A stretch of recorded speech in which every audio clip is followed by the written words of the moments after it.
వర్మ గారు చాలా senior politician అండి. ఆయన కూడా సుదీర్ఘమైన ప్రయాణం చేశారు, ఎన్నో ఇబ్బందులు పడ్డారు గతంలో కూడా చూసాం మనందరం కూడా. ప్రతి నాయకుడు రాజకీయాల్లో అటువంటి 5 సంవత్సరాలు ఎవరు కోరుకోరు, అట్లా ఉంటాయని కూడా ఎవరు ఊహించుంటారు. సో వర్మ గారు కూడా ఆ విధంగా ఇబ్బంది పడ్డారు. అయితే పదవులు ఎవరికి కేటాయిస్తారనేది ఏ పార్టీ అధిష్టానం అది నిర్ణయం తీసుకుంటారు. పవన్ కళ్యాణ్ గారు మనస్ఫూర్తిగా ఎప్పుడు కూడా మాలో ఉన్న నాయకుల్ని కూడా ప్రతిసారి అదే అంటున్నారు. ఏదో వారసత్వం రాజకీయం అని ఎవరైనా అంటే చాలా పొరపాటు అది. పవన్ కళ్యాణ్ గారు ఎప్పుడు కూడా కోరేది అంటే యువ నాయకత్వం, కొత్త నాయకత్వాన్ని మనం ఎంకరేజ్ చేయాలి.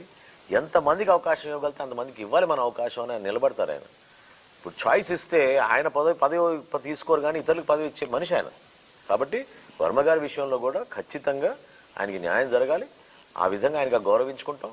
ఆయన కూడా వాళ్ళ పార్టీలో ఉన్న అంతర్గత విషయం అది వాళ్ళు మాట్లాడాలి. కూటమిలో భాగస్వాములుగా ఆయన సహకరించారు. పవన్ కళ్యాణ్ గారు ఎలక్షన్ నిలబడ్డారు. మీ అందరం కూడా ఆయన గౌరవించుకుంటాం. లేదండి, దొరబాబు గారు ఎలక్షన్ ముందే వద్దామని అనుకున్నారు, కొన్ని కారణాల వల్ల రాలేకపోయారు. ఆయన మాలో ఒక కుటుంబ సభ్యుడిగా ఉన్నారు. ఆయన చాలా సౌమ్యంగా ఉండే మనిషి. అటువంటి ఆలోచనలు ఏం లేదు. ఒక చెక్ పెట్టడానికి అవసరం ఏముంది? ఇది పవన్ కళ్యాణ్ గారి నియోజకవర్గం, ఇక్కడ ఎవరు చెక్ పెడతామండి?